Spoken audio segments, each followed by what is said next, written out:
again, we are going to work on our main topic and key details in our text, mammal body parts.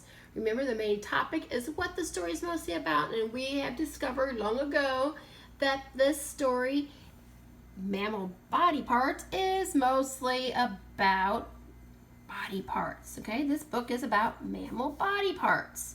Okay, so when we read more today in our book, we're going to record the key details, those important things that we learn about the animal body parts. Those are those ideas that support animal body parts. It's important to read to find key details when you're reading nonfiction, because that's how you learn about something new. So again, you're going to be recording in your journal.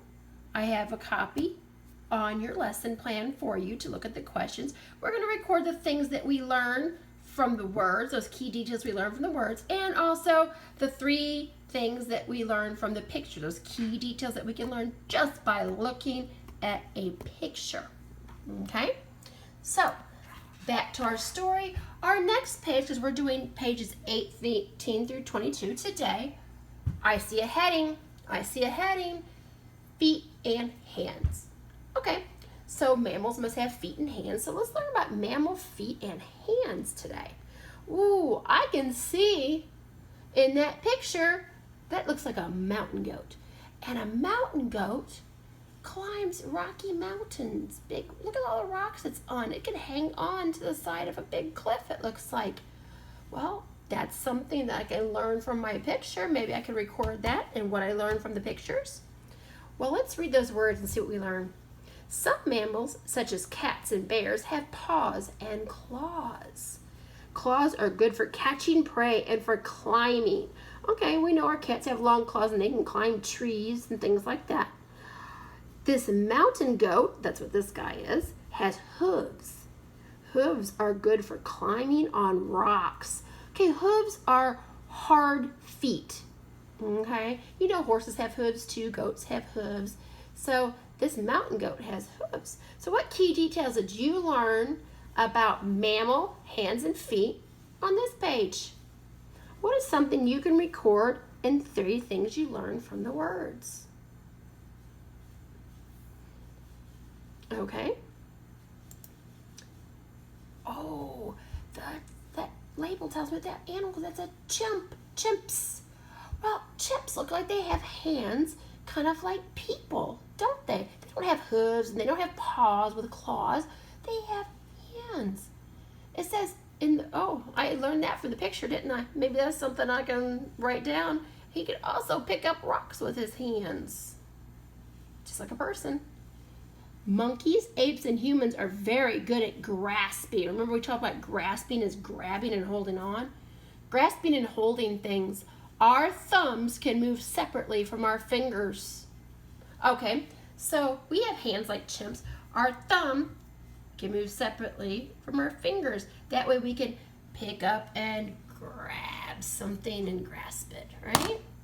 And chimps have the same way of doing things. They can grab and grasp with those hands, the same use for their hands. So what key details, maybe do you want to record it you learned from the words here or from the pictures? Oh, our next page has another new heading. Can we find it? Point to the heading. That's right. Whiskers and spines. Okay, I know this is a meerkat. I've seen these before. Meerkats have long whiskers. Well, there's something I just learned from the picture, isn't it? Cute little nose, too.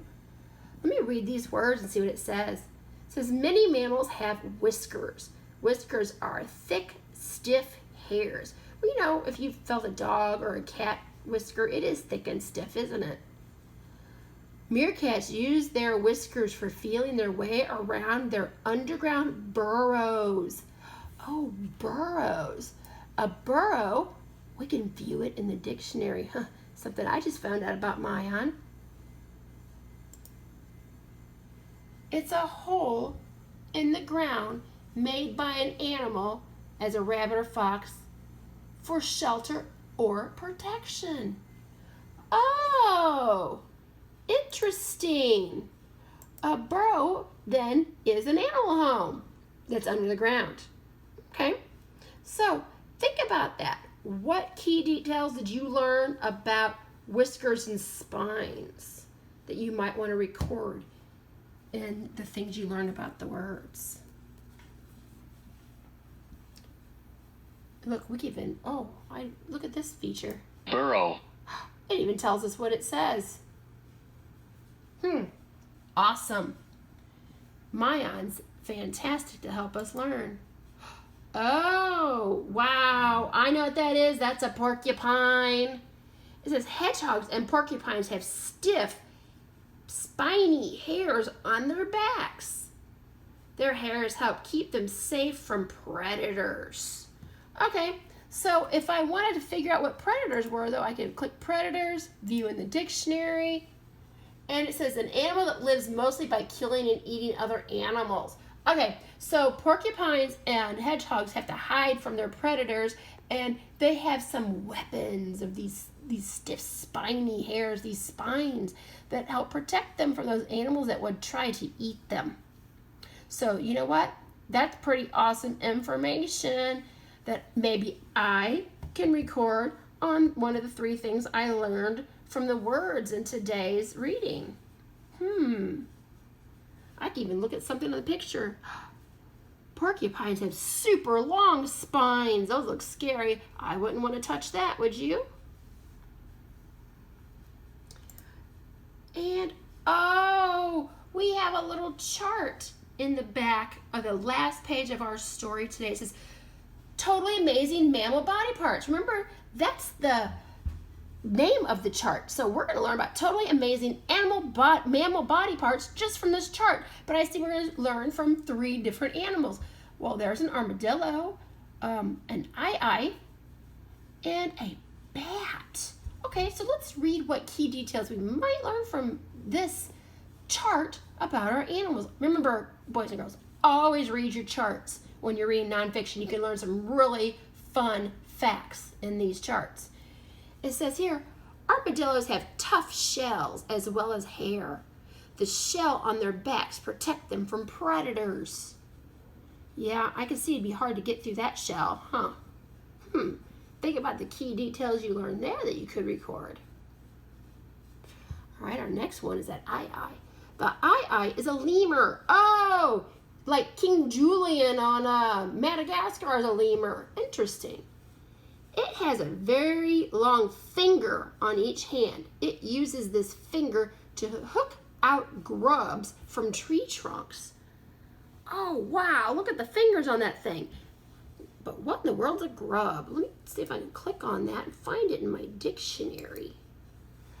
A grub. Oh, well, that's to root around by digging.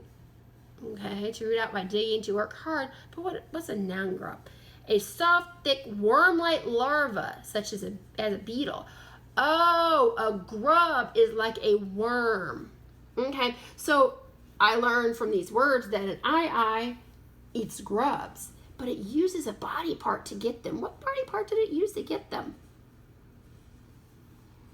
Okay, and there's that bat.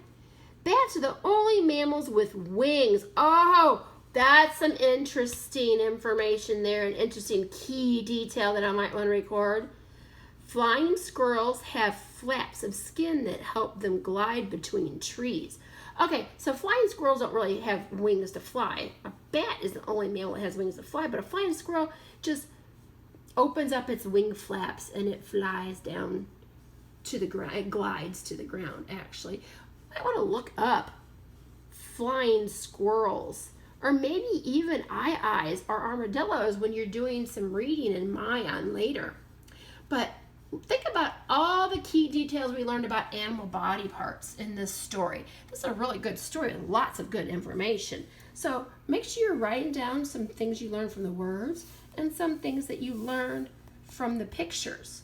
Remember, we use key details to learn in informational stories or in nonfiction stories. So keep up the good work and keep learning about animals.